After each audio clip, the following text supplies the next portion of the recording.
Hey Summoners, and welcome back to another ProGuides League of Legends video. My name is Nathan Ng, and today we're going to be talking about patch 10.25b, the micro patch before patch 11.1.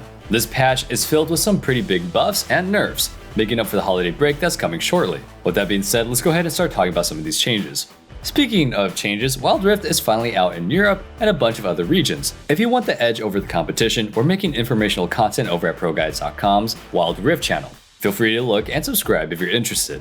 Okay, so let's go ahead and start with the nerfs. The first big change is to Sunfire Aegis. Who didn't see this one coming? This is easily the strongest tank item, so it's no surprise that it's being nerfed again during the preseason. Sunfire's immolate ramping damage is being lowered, changing from 12% per second up to 72% into 10% per second up to 60%. Sunfire's damage still ramps up at the same rate, with it taking 6 seconds to fully ramp up, but the 12% damage loss should help with tanks soloing damage dealers. In previous patches, Riot started nerfing the tankiness of the mythic items, which in theory makes tanks easier to kill. The problem is that players don't mind it taking a long time to kill a tank, they just hate it when a tank's combo kills you as fast as an assassin. Lowering the damage on Sunfire is a step towards the right direction. The immolate passive is where the most damage comes from, so 12% reduction will definitely make an impact. This change might increase the diversity of tank builds, giving them the choice between damage or utility with Frostfire Gauntlet or Turbo Chem Tank. As it stands, these items are never built over Sunfire unless you're trying a weird build or you're playing a really particular champion. The next nerf on this list is to Akali. This might come as a surprise since her win rate isn't that high, but Akali is seriously oppressive when played by players in higher rankings. Her passive movement speed is being lowered, going from a scaling of 40 to 70% to 30 to 60%. Her passive damage is also being tweaked, lowering the base damage from 39 to 180 to 29 to 170. They're also lowering the AP ratio from 50 to 40%.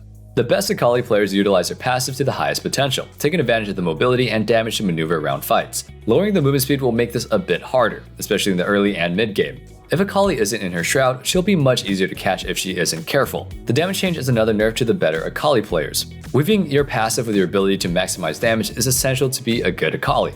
I think Riot is a little bit afraid of having Akali be strong before the pro play begins, so I'm not too surprised by this change. I'm sure she'll be working as a 4th or 5th pick, but it'll still take some time to see the impact of these changes. Riot is also nerfing Malphite, lowering his base magic resistance from 32 to 28.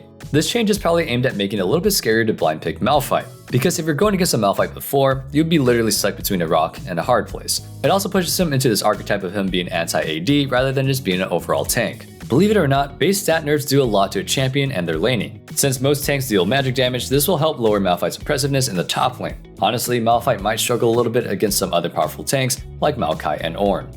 Even with this change, we'll only need some more changes before we stop seeing Malphite picked. His Q's poke makes his trades impossible to avoid, slowly chunking down anyone with sustain. Lowering some of his damage alongside with some other tanks will help stabilize the role. As soon as you get the Bomby Cinder, every tank starts winning most trades. Personally, I think that we'll need to see some tank kit changes before they ever fall out of the meta. Tanks shouldn't be able to outtrade bruisers, especially in the early game.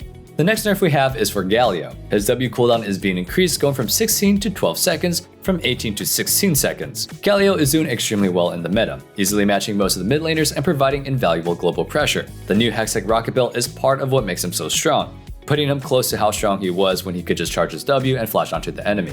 Rocket Belt's active gives you enough movement speed to easily position yourself for a massive taunt, winning teamfights and skirmishes on your own. Right now, Galio's standard build doesn't require much ability haste due to how low his cooldowns are. This massive nerf to his W is probably going to change that, which will lower the overall damage as he trades in AP for ability haste. Galio's W is arguably the strongest basic ability, so I think this is a good place to start nerfing him. He still has a powerful wave clear and roam, so Galio's position in the meta isn't going anywhere. There's even a chance that we'll see Galio players start maxing out E second instead of W. The 2-second cooldown decrease feels really bad for the W, so maybe E will be a viable option if you don't have a need for the magic shield. Anivia is the next champion getting nerfed, and after her insane buffs, I'm not very surprised. Patch 10.25 made Anivia one of the strongest mid laners, boosting her win rate up by about 4% at all ranks. They literally buffed all of her abilities, greatly increasing her damage output. This patch is also nerfing her E, lowering the base damage from 60 to 180 to 50 to 170. The mana cost is also being increased from 40 to 50. With this nerf, Anivia's main ability is being nerfed, which will certainly make fighting her a little bit easier. Riot's approach of nerfing the primary issue works way better on how they used to try to nerf random things, so I welcome this change. Anivia won't be able to use her E often early on, but she's going to need some more changes before we stop seeing her in solo queue. Olaf is the last champion on our nerf list, with some changes to his Q and W. His Q slow is being lowered from 29% at level 1 to 25%. His W attack speed is going down, changing from 55 to 95% to 50 to 90%. These changes are meant to tone down Olaf's early game power, making it easier to escape from him if you get caught out of position. His attack speed being lowered by changing some early game fights, helping the other dueling junglers stand more of a chance. Olaf's early game strength is just too strong, and getting an advantage should be harder after these nerfs. Now let's go ahead and move on to the buffs. The first buff is to Gangplank, increasing his AD growth per level from 3 to 4. This change is interesting. If he somehow survives until level 18, he'll get an extra 18 AD. Whew. So I guess he's fixed now, right? I mean, unfortunately, this buff completely ignores every single GP main in the community. No one feels like he needs more AD. The major issue is that GP just didn't get any meaningful buffs after they changed the item shop on 10.23. On top of that, the crit items rework totally destroyed GP's primary damage output. He went from being a crit-based scaling melee with unique mechanics to, well, just a sad pirate. Now, Riot just doesn't seem to be seeing eye to eye with the GP players. That's a eye patch joke. Does GP have an eye patch?